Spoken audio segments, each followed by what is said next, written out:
Hello everyone, welcome to my channel fiction created new feelings. मैं उम्मीद करती हूँ आप लोग अच्छे होंगे एंड सेफ होंगे। चलो स्टार्ट करते हैं next part, lost in the hedge of you. आपको स्टोरी जैसा भी लगे प्लीज़ मुझे कमेंट बॉक्स में बताना। लाइक सब्सक्राइब करना बिल्कुल मत भूलना। ओके, लास्ट वीडियो में काफ़ी अच्छा रिस्पॉन्स मिला था, thank you so much guys. I know आप लोग वीडियो का इंतज़ार कर रहे होंगे। तो गाइस मेरा एग्ज़ाम होने वाला है, जिसकी वजह से मैं थोड़ी सी बिज़ी हूँ। मेरा एग्ज़ाम ख़त्म हो जाए तो मैं वीडियो डेली अपडेट करना स्टार्ट कर दूँगी। तब तक के लिए प्लीज़ मुझे सपोर्ट कीजिएगा एंड अपना साथ बनाए रखिएगा। चलो स्टार्ट करते हैं। लास्ट पार्ट में हमने देखा था कि विंग की मैरिज वेंचिंग के साथ होने वाली थी, लेकिन वेंचिंग जो बताती है कि वो विंग से कभी प्यार नहीं करती थी एंड वो विंग से मैरिज नहीं करना चाहती, क्योंकि उसके फादर ने उसे फोर्स किया था। तो अब वो मैरिज नहीं करना चाहती। इसकी वजह से विंग जो बहुत ज़्यादा हर्ट हो जाता है, उसे कुछ नहीं समझ में आ रहा होता है वो क्या करे। वो अपने रूम में बैठा होता है।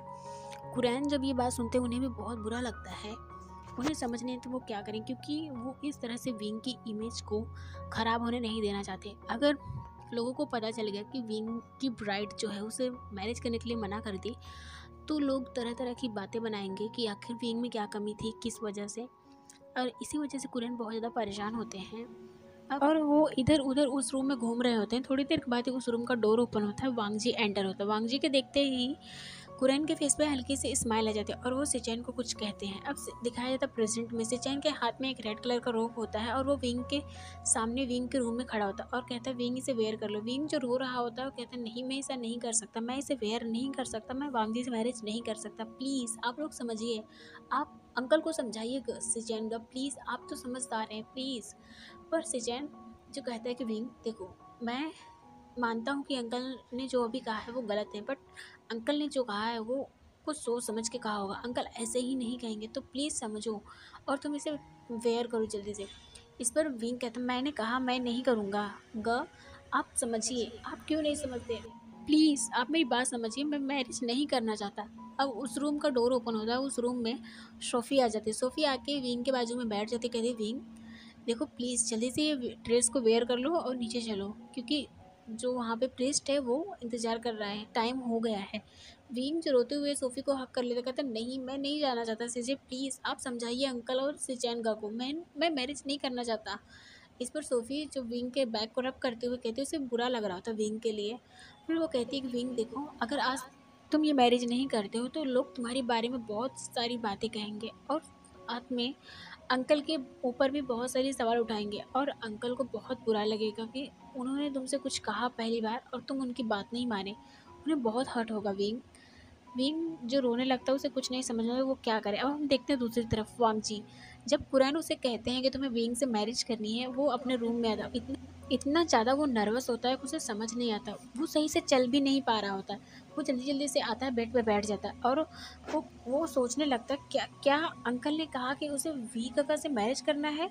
क्या उसने सही सुना कि क्या ये कोई ड्रीम है? अगर ये कोई ड्रीम है तो इस ड्रीम में वो इसी तरह से रहना चाहता। वो कभी भी इस ड्रीम से वापस बाहर नहीं आना चाहता, वो ड्रीम से कभी जागना नहीं चाहता। वो जो इधर उधर ऐसे घूमने लगता है, उसे इतना ज़्यादा डिजीनेस एंड नर्वसनेस फील हो रहा था, उसे कुछ समझ नहीं आ रहा था कि क्या ये सच है। वो खुश हो रहा होता है, उसकी आंखों से कंटिन्यू आंसू गिरने लगते हैं। वो उसे जब फील होता है कि क्या वो रो रहा है। जब वो मिरर में देखता है तो उसके फेस पे स्माइल होती है और उसकी आंखों में आंसू होते हैं। वो बहुत ज़्यादा हैप्पी हो जाता है और फटाक से अपने बेड पे खड़ा हो जाता है और वहाँ पे जंप करने लगता है, इतना ज़्यादा वो हैप्पी होता है। अब थोड़ी देर तक वो ऐसे ही करता है, तब तक उसका फ़ोन रिंग करने लगता है। वो फटाक से फ़ोन पिकअप करता, देखता है वहाँ पे झुनझुन का फ़ोन होता है। वो फटाक से झुनझुन का फ़ोन उठाता है और कहता है झुनझुन, तुम्हें तुम्हें पता है मैं वी काका से मैरिज करने वाला हूँ। झुनझुन जो सुनती है उसके हाथ से फ़ोन छूट जाता है। उसे लगता है कि वांगजी लगता है पागल हो गया, क्योंकि उसने पिछले 15 दिन से देखा है वांगजी जो इतना ज़्यादा स्ट्रेस में था, इतना ज़्यादा वो काम कर रहा था कि वो एक कितना भी शूट की छुट्टी मिल जाए, शूट ख़त्म हो जाए, बट वांगजी जो वहाँ से आता ही नहीं था, वो एक्स्ट्रा टाइम में शूट करता था। झुनझुन कहती कि जो फटाक से फ़ोन उठाती कहती वांगजी तुम ठीक हो? मैं तुम्हारे पास आई, तुम कहाँ हो? तो वांगजी जो बहुत ज़्यादा एक्साइटेड होता है वो कहता है मैं अपने रूम में हूँ झुनझुन। झुनझुन कहती तुम बस रुको, मैं आई, तुम वहीं रुकना, ओके? तुम कुछ करना मत। झुनझुन जो बहुत ज़्यादा डरी होती है, उसे लगता है कि वांगजी उसका दिमाग पूरी तरह से ख़राब हो गया है। अब वो वहाँ से भागते हुए इधर वांगजी के रूम की तरफ आ रही है, क्योंकि वो अभी आ गई होती है, वो हॉल में ही होती है। अब देखते हैं वांगची जो बहुत ज़्यादा हैप्पी होता है, वो उस बेड पर एक छोटे बच्चे की तरह वो जंप कर रहा होता है। थोड़ी देर के बाद ही उसके रूम में झुनझुन आती है। झुनझुन जब देखती है वांगची को बेड पर जंप करते हुए, वो पूरी तरह से शॉक हो जाती है। उसके हाथ से फ़ोन गिर जाता है। उसे लगता है कि उसका दोस्त अब गया, पागल हो गया, और वो रोने लगती है। कहती है कि ओह माय गॉड, तुम्हें क्या हो गया वांगची? देखो देखो, मैं जानती हूँ कि तुम वी गगन से प्यार करते हो, पर इतना जल्दी तुम पागल कैसे हो सकते हो? प्लीज़ प्लीज़ मेरी बात सुनो। देखो मेरी बात सुनो। जब वांगजी फ़ील करता है कि झुनझुन रो रही है, तो वो फटाक से बेड से उतरता है, झुनझुन के पास आता है, कहता है एक्सक्यूज़ मी, तुम क्या कर रही हो? मैं पागल नहीं हो गया, मैं सच में कह रहा हूँ कि मेरी मैरिज वीगा के साथ होने वाली है। अब झुनझुन के वांगजी को तुरंत टाइटली हग कर लेती, कहती वांगजी मैं समझ सकती हूँ तुम्हारे पेन को, मैं समझ सकती हूँ, प्लीज़ मत मत करो प्लीज़। देखो शांत हो जाओ।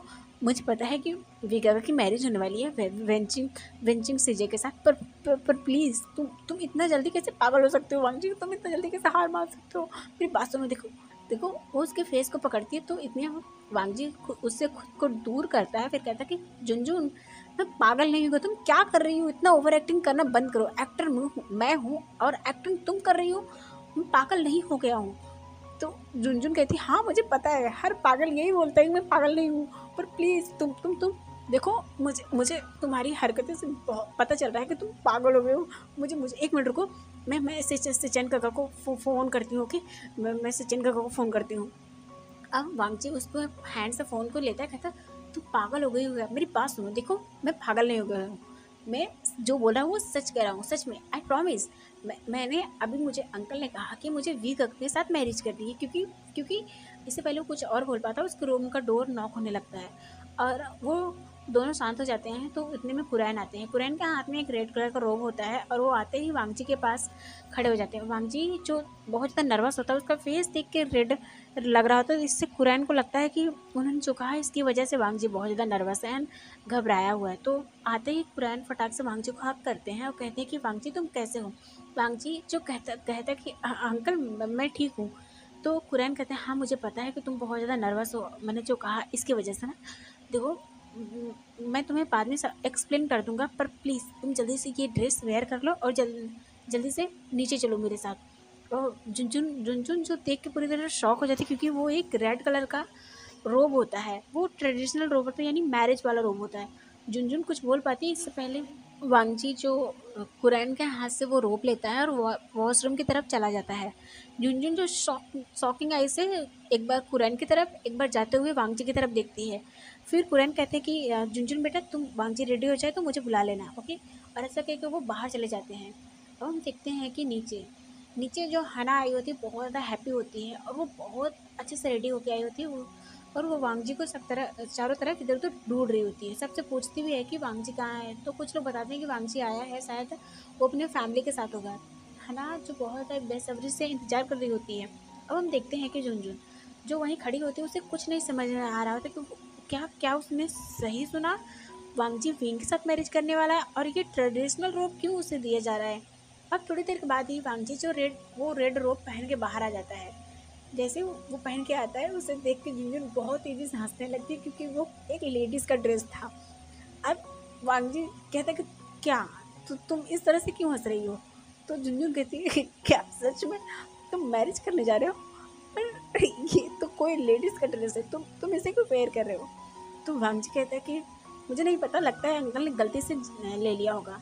तो अब झुनझुन उसे पूरी तरह से चेक करने लगती है। जब उसकी नज़र वांगजी के हाथ पे जाता है तो ऑरेंज होता है। उसे देखकर झुनझुन बहुत तेज़ी से हंसने लगती है, कहती है ये क्या है?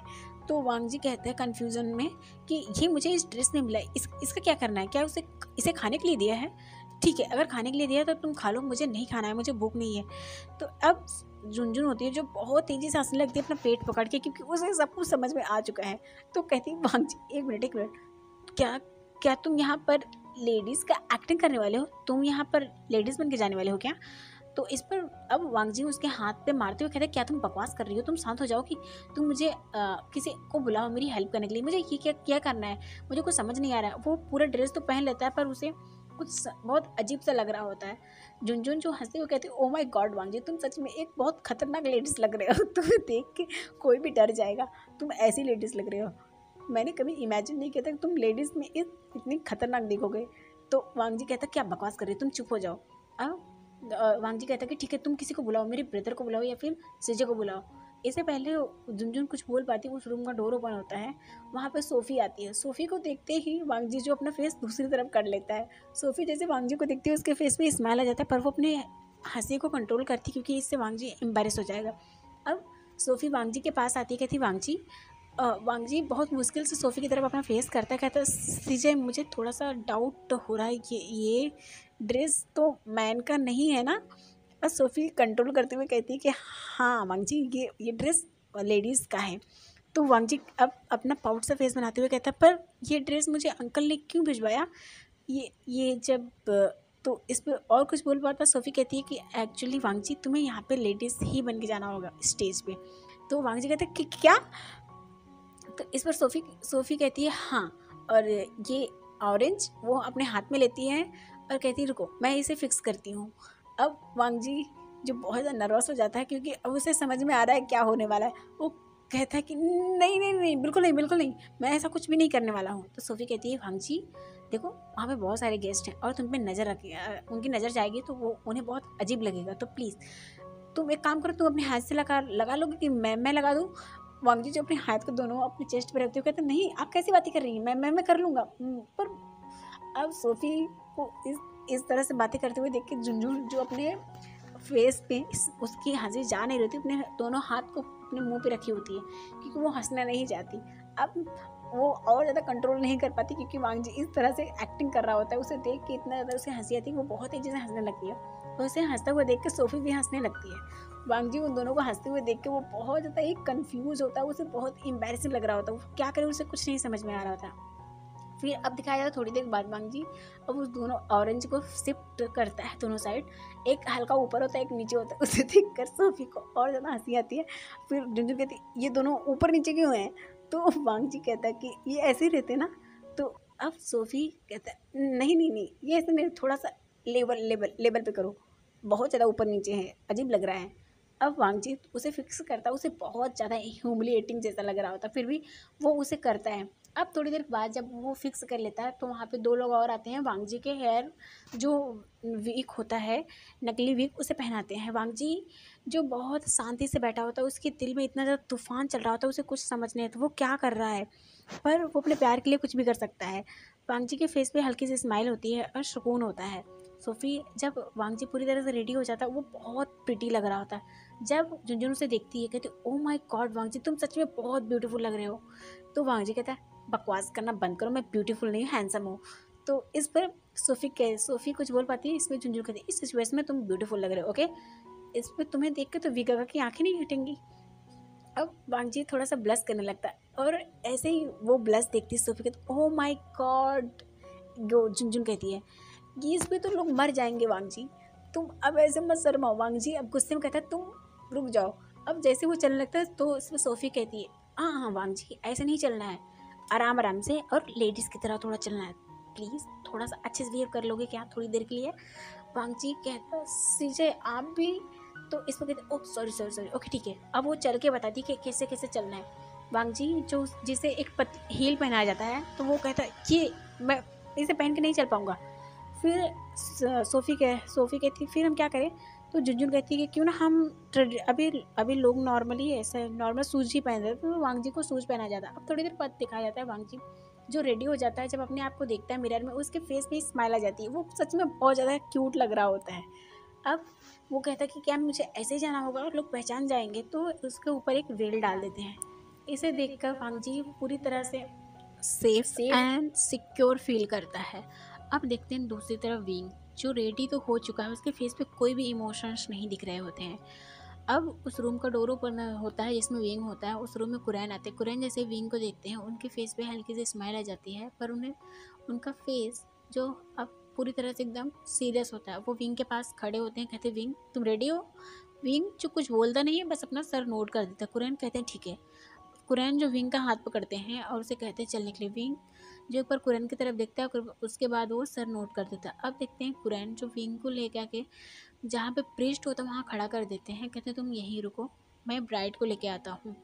कुरैन जब ऐसा बोलते हैं विंग की जो मुट्ठियाँ बहुत टाइट हो जाती हैं, उसके वो कपड़ों को टाइटली ग्रैब कर लेता है कस के। अब देखते हैं कि दूसरी तरफ वांगजी, जो बहुत ज़्यादा ही उसे सफोकेशन हो रहा था क्योंकि वो बहुत हैवी ड्रेस पहन लिया है और साथ में उसे बहुत ज़्यादा नर्वसनेस फील हो रहा होता है। उसके पैर बहुत ज़्यादा काँप रहे होते हैं, उसे समझ नहीं आता उसे क्या हो रहा है। क्या क्या सच में वो एक ब्राइड की तरह फ़ील करने लगा है या फिर कुछ और है?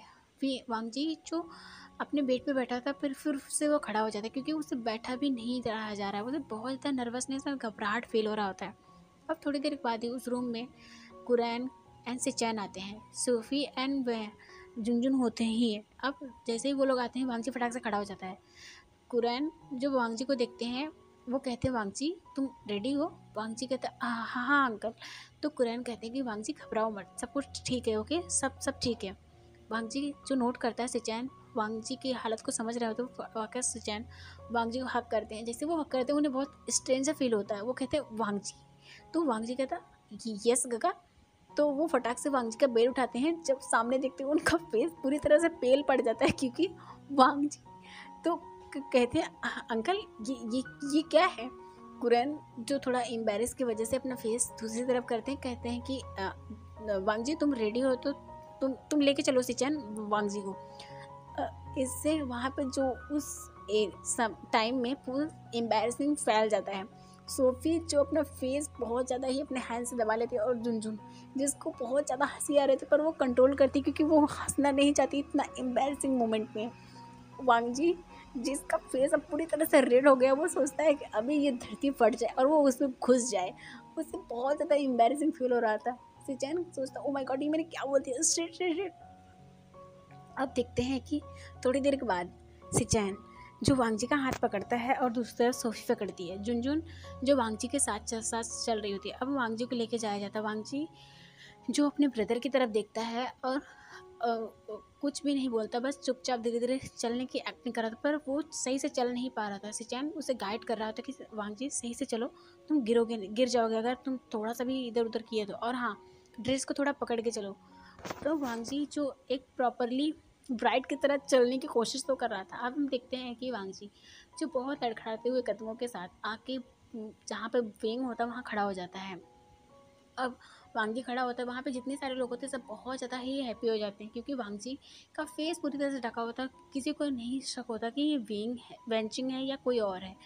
अब देखते हैं कि वहाँ पे मैरिज स्टार्ट हो जाती है। थोड़ी देर के बाद जब मैरिज हो जाता है, रिंग पहनाया जाता है दोनों को, तो अब वहाँ पे जब किस करने की बारी होती है इससे वेंग वेंग जब प्रिस्ट कहता है उन्हें किस करने को, तो वेंग जो बिल्कुल भी अपने जगह से टस मस नहीं हो रहा था ना, वो बिल्कुल भी एक भी इंच आगे पीछे नहीं हो रहा होता।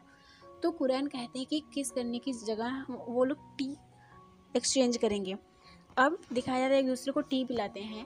तो जब मैरिज कंप्लीट हो जाती है सब लोग जो बहुत ज़्यादा हैप्पी होते हैं क्योंकि कुरैन 21वीं सदी में जो ट्रेडिशनल को फॉलो कर रहे हैं, सब बहुत ज़्यादा ही हैप्पी होते हैं एंड बहुत ज़्यादा ही कुरैन के बारे में बातें होने लगती है। अब हम देखते हैं कि सब अब धीरे धीरे सारे गेस्ट जाने लगते हैं बिकॉज मैरिज हो चुका है। वांगजी जिसे बहुत ज़्यादा सफोकेशन एंड उसे बहुत ज़्यादा घबराहट फील हो रहा होता है क्योंकि वेंग ने उसका हाथ पकड़ा होता है। वांगजी जो उसे नहीं समझ में आ रहा है वो क्या करे, उसका हाथ पैर बहुत ज़्यादा काँप रहा होता है। उसके पास झुनझुन आकर खड़ी हो जाती है क्योंकि वो वांगजी की हालत को समझ रही होती है क्योंकि वांग बहुत ज़्यादा ही नर्वस होता है। नर्वसनेस की वजह से वो उसकी बॉडी बहुत ज़्यादा ही काँप रही होती है। अब झुनझुन आती है और विंग के हैंड से वांगजी का हैंड अलग करती है और कहती है मैं लेके जाती हूँ। अब वो वांगजी को वहाँ से लेके आती है उसके रूम में। जैसे ही उसके रूम में आती है वो उस वांगजी के सर से वो वेल हटाती झुनझुन का फेस पूरी तरह से पेल पड़ जाता है क्योंकि वांगजी जो बहुत ज़्यादा नर्वस होता है जिसकी वजह से उसके नर्वसनेस की वजह से उसको पैनिक अटैक आने लगते हैं। ये देख के झुनझुन कहती है वांगजी तुम ठीक हो, और उसका फेस इतना ज़्यादा पेल होता है और उसको इतना ज़्यादा स्वेटिंग हो रही थी। वो फटाफट एसी ऑन करती है और कहती है वांगजी तुम ठीक हो, तुम्हें क्या हो रहा है? वांगजी जो कहता है कुछ नहीं, बस मैं ठीक हो जाऊँगी थोड़ी देर के लिए। उसे इतना ज़्यादा इस तरह से देख के झुनझुन बहुत ज़्यादा डर जाती है क्योंकि उसने कभी ऐसा वांगजी को नहीं देखा था। अब देखती है कि वांगजी जो थोड़ी देर के बाद ही वो बेहोश हो जाता है। अब देखते हैं आधे घंटे बाद उस रूम में सिचैन आता है। सिचैन जब देखता है झुनझुन जो वांगजी के पास बैठी होती है और उसके सारे कपड़ों को रिमूव करती है और कुछ ही कपड़े वो पहना होता है, तो वांगजी को इस तरह से देख के सिचैन कहता है कि झुनझुन क्या हो गया वांगजी को? तो झुनझुन बताती है कि वांगजी को वहाँ से लाने के बाद वांगजी बेहोश हो गया। उसे नहीं पता उसे क्या हो रहा है, वो बहुत ज़्यादा ही नर्वस था और जिसकी वजह से बहुत ज़्यादा उसकी बॉडी पेल हो गई थी फेस। तो सिचन कहते कि पर इसे क्या हो गया है? अब इस पर झुनझुन कहती मुझे मुझे नहीं पता गगा, क्या क्या हम डॉक्टर को बुलाएं? इस पर सिचन कहता नहीं नहीं, मुझे लगता है वो बहुत ज़्यादा नर्वस था और बहुत ज़्यादा सॉफोकेशन की वजह से वो बेहोश हो गया। हम कल अभी डॉक्टर को नहीं बुला सकते, नहीं तो अंकल परेशान हो जाएंगे। ओके, तुम एक काम करो, जल्दी से ठंडा पानी लेकर। और थोड़ी देर बाद दिखाया जाता है वांगजी को, जब होश आता है तो दिखता है कि वहाँ पे सिचन एंड सोफ़ी एंड झुनझुन बैठे होते हैं। अब वांगजी उठ के बैठ जाता है तो सिचन कहता है वांगजी आराम से, क्या क्या हुआ था तुम्हें? वांगजी कहता मुझे नहीं पता गगा, मुझे लगता है उस रोप की वजह से हुआ होगा क्योंकि वो रोप बहुत हैवी था। ये बात सुनते ही वहाँ पे जितने भी लोग थे सब एग्री हो जाते हैं बिकॉज वो रोप वाकई बहुत हैवी था एंड वांगजी को इतना हैवी रोप पहनने की आदत नहीं है, तो ऐसा हो सकता है। तो इस पर सिचन कहते तुम ठीक हो या फिर हम डॉक्टर के पास चलें? तो वांगजी कहता नहीं नहीं गगा, अब ठीक है, मैं ठीक हूँ। अब हमें दूसरी तरफ दिखाया जाता है विंग, जो अपने कपड़े को पैक करता है एंड कपड़े को चेंज करता है जो भी पहना होता है रोब। अब एक लंबी से ब्रीथ लेता है और कहता है मुझे अंकल से बात करनी होगी। अब हमें दिखाया जाता है थोड़ी देर के बाद विंग, जो कुरान के डोर के सामने खड़ा होता है। अब वो अपने आप को समझाता है, उसके बाद डोर पे नॉक करता है। दिखाया जाता है कुरान जो अभी अभी जस्ट फ्रेश होके अपने आप को जस्ट रेस्ट करने के लिए बेड पे बैठे ही होते हैं, जैसे नॉक सुनते हैं वो कहते हैं कौन है, अंदर आ जाओ। अब विंग डोर को ओपन करता है और अंदर आता है। जैसे विंग को देखते हैं कुरान, उनका फेस एकदम सीरियस हो जाता है। कहते तुम यहाँ पर क्या बात है, कुछ ज़रूरी बात है? तो विंग कहता हाँ बहुत ज़रूरी है। तो कुरान कहता ठीक है बोलो क्या बोलना है। तो विंग कहता है कि मैं एक घर छोड़ के जा रहा हूँ वेंचिंग को ढूंढने, मुझे वेंचिंग से बात करनी है, मुझे पता है वो मुझसे प्यार करती है, ये किसी ने मेरे साथ प्रैंक किया है, तो मुझे बस उसे ढूंढना और बात करना है और मैं वांगजी से डाइवोर्स लेना चाहता हूँ। जैसे ये बात बोलता है विंग उसे खींच कर एक स्लैप पड़ता है उसके चिक्स पे इतना तेज़ी से कि उसका फेस दूसरी तरफ घूम जाता है। विंग जो बहुत ज़्यादा शॉक हो जाता है क्योंकि उसे यकीन नहीं था कि कुरान कभी उसे स्लैप करेंगे। विंग को पता है कि कुरान उसे बहुत प्यार करते हैं, भले ही वो शो नहीं करते पर हाँ, लेकिन उसे स्लैप मार सकते हैं ये कभी विंग ने इमेजिन भी नहीं किया था। उसकी आंखों में आंसू आ जाते हैं। अब वो अपने फेस को कुरान के सामने करते हुए कहता अंकल मैंने क्या गलत किया, मैंने सही कहा, मैं वांगजी से डाइवोर्स लेना चाहता हूँ। जैसे फिर कहता उसे एक स्लैप और खींच के पड़ता है। अंकल कहते हैं तुम्हारे मुंह से ये बात निकली कैसे, तुम्हारी मैरिज हुआ अभी 1 घंटा भी नहीं हुआ है और तुम डाइवोर्स की बात कर रहे हो, तुम्हें समझ में आ रहा है तुम क्या बोल रहे हो? विंग कहता अंकल मैं वेंचिंग से प्यार करता हूँ और मैं और वांगजी कभी एक दूसरे के साथ खुश नहीं रहेंगे, तो बेहतर होगा कि हम अलग हो जाएं। अब कुरान कहते हैं विंग बस करो, अब बोलना बंद करो, नहीं तो मैं तुम्हारी वो हाल करूँगा कि तुम सोच भी नहीं सकते। तुम्हारी हिम्मत कैसी हुई इतना ज़्यादा बकवास करने की मेरे सामने आके, तुम इतने बड़े हो गए हो, क्या मैंने तुम्हें यही परवरिश दिया है कि तुम आकर अपने बड़ों से इस तरह से जवान और सवाल करो? विंग कहता अंकल अपने हक के लिए लड़ना ये कौन सा बुक में लिखा कि गलत है? अब कुरान जिनकी हार्ट बीट बहुत फास्ट हो जाती है, उनकी ब्रीथिंग भी बहुत फास्ट हो जाती है और कहते हैं क्या मैंने तुम्हें यही परवरिश दिया है, यही शिक्षा दिया है, तो तुम आकर मुझसे एक दिन आकर इस तरह से जवाब और सवाल लग रहा हूँ? तुम्हें पता है विंग, वांगजी एंड सिचन कभी मुझसे इस ऊंची आवाज़ में बात नहीं करते, इवन वो कभी मेरी तरफ मेरी आंखों में आंखें मिलाकर बात नहीं करते, और तुम मुझे इस तरह से जवाब दे रहे हो, मुझे कभी इसकी उम्मीद नहीं थी। और वो अपने हाथ को अपने हैंड चेस्ट पे रखते हुए जो बेड पे बैठ जाते हैं और बहुत गहरी गहरी सांसें लेने लगते हैं और उनका जो पूरा बॉडी है बहुत ज़्यादा स्वेट करने लगता है और उनकी विज़न जो ब्लर होने लगती है। विंग जैसे ही कुरैन को ये हालत दिखता है वो बहुत बहुत ज़्यादा ही डर जाता, कहता अंकल अंकल क्या हुआ आपको? विंग अब रोने लगता है और बहुत तेज़ी से चीखने लगता है। जैसे ही उसके चीखने की आवाज़ सिचैन वांगजी एंड सोफ़ी सुनते वो लोग दौड़कर कुरैन के रूम में आते हैं। देखते हैं कुरैन जो बेहोश हो चुके हैं, विंग जिन्हें अपने आर्म्स में पकड़ के बहुत ज़्यादा रो रहा है। अब फटाक से उन्हें हॉस्पिटल लेके जाया जाता है। हॉस्पिटल में दिखाया जाता है कुरैन को एडमिट किया जाता है। डॉक्टर आके चेक करने के बाद बताता है कि उन्हें किसी स्ट्रेस की वजह से माइनर हार्ट अटैक आ गया था। तो आप लोग प्लीज़ ध्यान रखिए, उन्हें ऐसा स्ट्रेस मत दीजिए, नहीं तो उन्हें हार्ट अटैक आ सकता है। ये बात सुनकर विंग जो अपने नीज़ पे गिर जाता है क्योंकि वो अपने पेरेंट्स को खोते हुए अपने आंखों के सामने देखा और वो कुरैन को नहीं खोना चाहता, उसकी वजह से ये सब हुआ और वो रोने लगता है। उसे देखकर सिचैन उसके पास आते कहते हैं विंग क्या क्या हो गया, तुम इस तरह से क्यों रो रहे हो? वांगजी जो वहीं खड़ा होता है क्योंकि उसे पता है वो थोड़ी देर पहले ही जब उसे होश आता है तो वो नीचे आता है अपने थोड़ा सा फ्रेश हवा लेने के लिए। जब वो आवाज़ सुनता है तो वो कुरैन के रूम के पास आता है। जैसे ही वो सब ये सारी बात सुनता है वो बहुत ज़्यादा टूट जाता है और वो वहाँ से निकल जाता है। अब देखते हैं विंग जो सिचैन को हक करके रोने लगता है, कहता है सब सब मेरी वजह से हुआ है, अंकल की हालत मेरी वजह से हुआ है। सिचैन उसे शांत कराते हुए कहते हैं विंग तुम्हारी वजह से नहीं हुआ, तुम क्या हुआ है, अब तुम मुझे बताओगे। विंग जो कुछ नहीं बोल रहा था वो बस रो रहा था। बाय एवरीवन, अपना ख्याल रखना, नेक्स्ट पार्ट में देखेंगे। Okay bye.